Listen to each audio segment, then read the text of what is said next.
अस्सलामुअलैकुम trader. Welcome to my channel Crystal Forex. तो आज हम फॉरेक्स मार्केट के हवाले से जिस टॉपिक के ऊपर बात करेंगे वो है वॉल्यूम स्प्रेड एनालिसिस। जैसा कि ये आप देखें, मार्केट में जो रवायती वॉल्यूम के बारे में पढ़ाया जाता था या बताया जाता था, और जो मैं आपको आज बात बताने जा रहा हूँ वो बिल्कुल एडवांस्ड है और वो इन सारी चीज़ों से अलग है। मैं आपको बताने जा रहा हूँ आज टू बार रिवर्सल। कि टू बार रिवर्सल क्या चीज़ है ये देखें। जैसे कि आप सर्च करेंगे तो इसमें टू बार रिवर्सल की कुछ एग्जांपल्स आपके सामने पड़ी हैं कि टू बार रिवर्सल क्या चीज़ है, जिसमें ये कि एक इनसाइड बार को उन्होंने बताया गया है। हर बंदे ने एक अलग तरीके से पढ़ाया गया है, इसको ओल्ड नहीं कहता। बेसिकली मेरा तो मैं आज कंसेप्ट पढ़ाने जा रहा हूँ वो बिल्कुल एक अलग और न्यू चीज़ है। और इंशाल्लाह जब आप इसको लाइव मार्केट में और बैक टेस्टिंग में टेस्ट देखें, सबसे पहले जो हमने देखना होता है वो होता है ट्रेंड। कि मार्केट में बेसिकली ट्रेंड क्या चीज़ चल रहा है इस वक्त।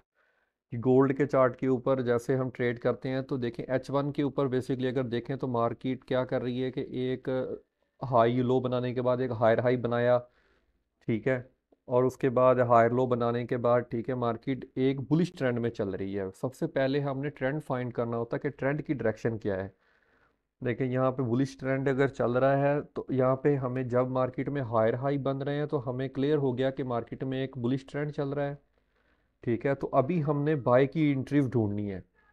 तो बाय के लिए एंट्रीज कहाँ पे ढूंढनी है, ठीक है। जैसे ही मार्केट एक अप ट्रेंड में रिट्रेसमेंट वेव के अंदर आएगी, ठीक है, तो हमने अपने किसी जोन पे किसी ऑर्डर ब्लॉक ब्रेकर ब्लॉक अपने फिब लेवल के 50-60% गोल्डन रेशो के जोन के अंदर हमने बाइंग करनी होती है। तो उसके लिए फिर हमने टू बार रिवर्सल को यूज़ करना है अपनी एंट्री कंफर्मेशन के लिए। तो मार्केट मोस्टली क्या करती है, रिट्रेसमेंट वेव में या तो 50% जोन के ऊपर आके बाय हो जाती है, आपको अच्छा बाय मिलता है, या फिर एक्सट्रीम ऑर्डर ब्लॉक पे आती है, अपने एक्सट्रीम ऑर्डर ब्लॉक के ऊपर आके बाइंग। तो ये दो पॉइंट बहुत अच्छे होते हैं किसी भी स्ट्रक्चरल पॉइंट से हमें पीओआई निकालने के लिए, और वहां से फिर हम अपनी बाय कंटिन्यू करते हैं। देखें मार्केट यहाँ पे एक फॉलिंग वेव के अंदर आ रही है। ये बात आपने याद रखनी है कि पीछे इसके बाय ट्रेंड चल रहा है और ये बाय ट्रेंड की रिट्रेसमेंट के ऊपर आ रही है, और यहाँ पे इस तरह सेल की कैंडल्स बनाती हुई गिरती हुई आ रही है। और यहाँ पे बड़े टाइम फ्रेम का कुछ पीओआई है 50-60% जोनर वहाँ पे आके, ठीक है, यहाँ पे एक रेंज के वॉल्यूम इस तरह आ रहे होंगे हमारे पास। हमारे पीओआई के ऊपर आके मार्केट एक सेल की कैंडल लगाएगी, उसके नीचे विक होगी, ऊपर एक बड़ी विक नहीं होनी चाहिए और एक बड़ा वॉल्यूम दे देगी। और उसके बाद मार्केट यहाँ पे जो रिवर्सल का साइन बनाएगी, ठीक है, वो बाय की कैंडल बनाए और अपनी जो रेड की पिछली सेल की कैंडल है उसको इनगल्फ कर दे विक से। इसकी बॉडी पिछली सेल की विक से ऊपर होनी चाहिए और इसका वॉल्यूम उस रेड कैंडल से छोटा होना चाहिए। तो ये हमारे पास एक टू बार रिवर्सल का साइन बन गया है। देखें दो चीज़ें इसमें मेन इंपॉर्टेंट है, एक तो हमारे पास बड़े टाइम फ्रेम का पीओआई के ऊपर आके ये चीज़ बननी चाहिए, यहाँ पे नॉर्मल रेंज से कुछ बड़ा वॉल्यूम जो आपको नज़र आएगा वो बनेगा, और उससे अगली कैंडल उसको छोटे वॉल्यूम से इनगल्फ कर देगी। विक से इनगल्फ करना ज़रूरी है, ये बात रखें। इसकी जो ग्रीन कैंडल की बॉडी है वो विक से ऊपर होनी चाहिए, और जो ग्रीन कैंडल की शेप है इसके ऊपर बड़ी विक नहीं होनी चाहिए। ये दो के मतलब एक अच्छी इनगल्फ जिसको बोलते हैं, ठीक है। एक बड़ी अगर ऊपर विक आ गई तो उसको हम नहीं लेंगे। उसके बाद मार्केट कंटिन्यूस आगे जाती है, आगे एक और ग्रीन कैंडल फॉर्म करती है, ठीक है। और यहाँ पे बेसिकली क्या करती है कि अब एक एफबीजी छोड़ जाती है। आपकी पहली एंट्री फॉरन ग्रीन कैंडल के क्लोज होती है, आपने फर्स्ट एंट्री कर लेनी है बाय की। उसके बाद मार्केट रिट्रेसमेंट वेव में आएगी, रिट्रेसमेंट वेव में आके दोबारा से एफवीजी को टैप करेगी, ठीक है। जैसे एफवीजी में टैपिंग होगी आप इसमें दूसरी एंट्री और ऐड कर लेंगे, और इसका स्टॉप लॉस सेल की कैंडल है जहां पे टू बार फॉर्म हुआ था उसके लो पे रख देना है। और इसका जो टारगेट है बेसिकली वो स्ट्रक्चरल हाई जो जहां से पीछे मार्केट ने ये वेव गिरनी स्टार्ट की थी वहां पे आप इसका टीपी रखेंगे। जो फर्स्ट टीपी वहां पे आपने इसका बेसिकली 80% जो है वो क्लोज कर लेना होता है, ठीक है। बाकी ट्रेड्स को ब्रेक इवन करके छोड़ देना है कि अगर फर्दर मार्केट हमारे ही डायरेक्शन में चलती है तो आपको एक लंबा टारगेट मिल जाए उसमें, ठीक है। क्योंकि ट्रेंड बाय का है तो बेसिकली ज़्यादातर चांसेस यही है कि मार्केट मूव ऑन कर जाएगी आगे मजीद, ठीक है। इस तरह हायर हाई बनाती हुई ऊपर से आगे चली जाएगी, ठीक है। बाकी 80% हमने पहले अपने स्ट्रक्चरल हाई के ऊपर ले लेना ही टारगेट ले लेना है, और बाकी की ट्रेड को ब्रेक इवन में चलने देना है, ठीक है। तो ये हमारे पास प्रॉपर ये 2 बार रिवर्सल है, इसको आपने समझना है, मार्केट में बैक टेस्ट करना है, ठीक है। तो आपकी इसके ऊपर प्रैक्टिस ऐसे होनी चाहिए कि जैसे ही इसकी फॉर्मेशन हो आप किसी भी टाइम फ्रेम में इसको यूज़ कर सकते हैं। ये H4 पे बन रहा है, H1 पे बन रहा है, आप M1 का भी 2 बार रिवर्सल यूज़ कर सकते हैं, लेकिन ये बात याद रखनी है कि ये हमेशा अपने POI के ऊपर करना है। चलें जी, अब फर्दर चलते हैं, हम सेल की और एग्जांपल अगर देख। आप लाइव मार्केट में ट्रेडिंग देखना चाहते हैं कि हम किस तरह एंट्री पॉइंट्स बनाते हैं, और ये हमारी व्हाट्सएप कम्युनिटी आप ज्वाइन करें, इसमें आपको बहुत अच्छी नॉलेज और प्रॉपर गाइडेंस मिलेगी। मार्केट यहाँ से जा रही है बाय की कैंडल बनाती हुई, ठीक है, इस तरह। और यहाँ पे हमारे पास बेसिकली H1 का एक POI है, ठीक है। तो यहाँ पे क्या होता है, यहाँ पे बेसिकली मार्केट एक बाय की कैंडल बनाती है, और यहाँ इस तरह POI को टकराते ही उसके ऊपर एक विक आ जाती है, इस तरह कैंडल बनती है। और यहाँ पे जो हमारे पास वॉल्यूम है इस तरह नॉर्मल रेंज में चल रहे हैं वॉल्यूम, ठीक है। तो यहाँ पे जैसे, और यहाँ पे जैसे ही कैंडल का वॉल्यूम ना एक बड़ा वॉल्यूम इन रेंज के वॉल्यूम से एक बड़ा वॉल्यूम लग जाता है, ठीक है, इस कैंडल में, और इसके ऊपर एक वीक आ गई है, ठीक है। तो इससे आगे क्या होगा, मार्केट इससे आगे एक सेल की कैंडल फॉर्म कर देती है, और उसके नीचे छोटी वीक और इस तरह। तो ये क्या हुआ यहाँ पे मार्केट ने, और इसका वॉल्यूम जो है इस कैंडल के 70% से नीचे छोटा होना चाहिए, ये चीज बन जाती है। ये हमारे पास सेलिंग के लिए 2 बार रिवर्सल बन गया है। तो जैसे ही ये चीज़ कंप्लीट होगी, आपने यहाँ से अपनी पहली एंट्री सेल की आपने एग्जीक्यूट कर देनी है।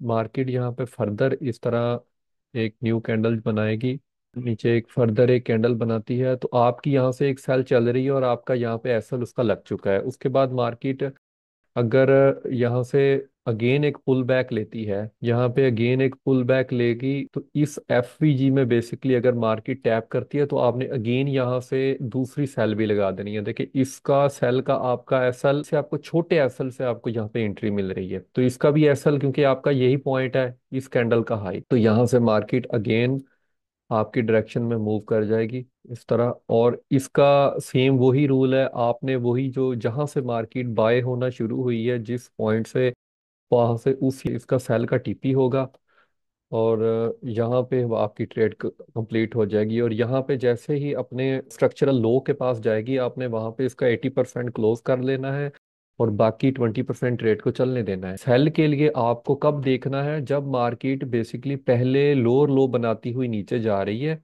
ठीक है, और रिट्रेसमेंट वेव में अपनी किसी POI पर जाती है, और वहां पे आपको ये वाला 2 बार मिलता है, तो आपने वहां से सेल करना है।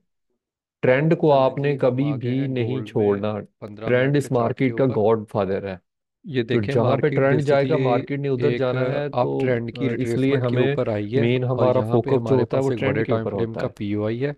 मार्केट यहाँ से गिरती हुई आ रही है, मुसलसल गिर रही है, ठीक है। यहाँ पे एक कैंडल बनती है, उसके नीचे बड़ी विक आ जाती है और उसमें बड़ा वॉल्यूम आ जाता है। मेन जो चीज़ हमारी 2 बार रिवर्सल के लिए होती है, देखिए यहाँ पे एक बड़ी कैंडल के नीचे बड़ी विक आ गई और बड़ा वॉल्यूम आ गया, और उसके बाद एक छोटे वॉल्यूम की कैंडल और इनगल्फ मोमेंटम कैंडल बनी है, और उसने इसको इनगल्फ कर दिया है। तो ये हमारा बेसिकली 2 बार बन गया है। जैसे ही ये मार्क कैंडल यहाँ पे क्लोज हुई है, हमने यहाँ से बाय कर लिया है, और हमारा एसएल इसी लो के नीचे आ गया है। तो यहाँ से हमारी ट्रेड देखें, एक ही पुश में मार्केट ने हमें अपना टारगेट दे दिया है, और अपने एक्सट्रीम ऑर्डर ब्लॉक के ऊपर ले गई है, उसी स्ट्रक्चर के ऊपर जिस टाइम फ्रेम के ऊपर आप काम कर रहे हैं, ठीक है। मार्केट वहाँ से अगेन रिजेक्शन ली, मार्केट ने दोबारा नीचे आई, यहाँ पे देखें एक सेल की कैंडल बनी है, उसके नीचे विक आ गई है। तो लेट्स सी देखते हैं, देखें आगे मार्केट ने क्या किया है। यहाँ पे ये एक इनगल्फ की कैंडल बनाई है, लेकिन ये एक प्रॉपर 2 बार रिवर्सल नहीं है, क्योंकि ये जो सेल की छोटी कैंडल है ये एक इनसाइड बार है। देखिए जो मेन कैंडल है हमारी जिसके नीचे विक है, उसके इसको उस कैंडल को इनगल्फ नहीं किया है इसने, तो मार्केट कंटिन्यू आगे मूव कर रही है। उसके बाद देखें यहाँ पे बेसिकली एक दोबारा यहाँ पे एक सेल की कैंडल बनी, उसमें बड़ा वॉल्यूम आ गया। और अभी देखें इसको प्रॉपर इनगल्फिंग हुई है छोटे वॉल्यूम के साथ, बिल्कुल छोटा सा वॉल्यूम है जिसने इस सेल की कैंडल को इनगल्फ किया है। और यहाँ पे हमारी एंट्री है बेसिकली। तो देखें इस ट्रेड ने भी हमें कितना ज़बरदस्त टारगेट दिया है। यहाँ पे मार्केट दोबारा उसी का टेस्ट करने आई है। टेस्ट करने के बाद देखें मार्केट बहुत ही ज़बरदस्त तरीके से हमारी ही डायरेक्शन में चली गई है। तो इस तरह आगे फर्दर हम मार्केट को देखते हैं। देखें यहाँ पे मार्केट अगेन गई है और यहाँ पे फिर उसने एक सेल की कैंडल में एक वॉल्यूम लगाया, उसके बाद छोटे वॉल्यूम से उसकी इनगल्फिंग हो गई। अब आप दोबारा से यहाँ पे इंट्री री एंट्री कर सकते हैं। देख चलें जी, और एग्जांपल देखते हैं। यहाँ पे देखें, यहाँ पे एक कैंडल बनी है, इसका वॉल्यूम बड़ा है। देखें इस कैंडल से, रेड कैंडल से ग्रीन कैंडल का वॉल्यूम बड़ा है। तो ये देखें, ये मार्केट ने यहाँ पे इसको रिस्पेक्ट नहीं दी।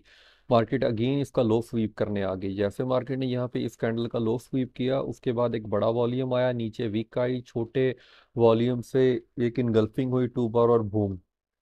देखिए ये 2 बार रिवर्सल की पावर है। इसमें आपको बिल्कुल छोटा सा स्टॉप लॉस मिलता है और आपको एक बड़ा टीपी मिलता है। जो सबसे इसका बड़ा, आप बिल्कुल पीक पॉइंट से एंट्री को कैच कर सकते हैं। जैसे कि हमारे चैनल पे आप देखेंगे ट्रेडिंग के दौरान हम पीक पॉइंट से एंट्रियां पकड़ लेते हैं। इसी तरह हमारा ये, आप 10-15 पिप के एसएल के साथ एक 100 पिप की ट्रेड आप आराम से कैच कर सकते हैं।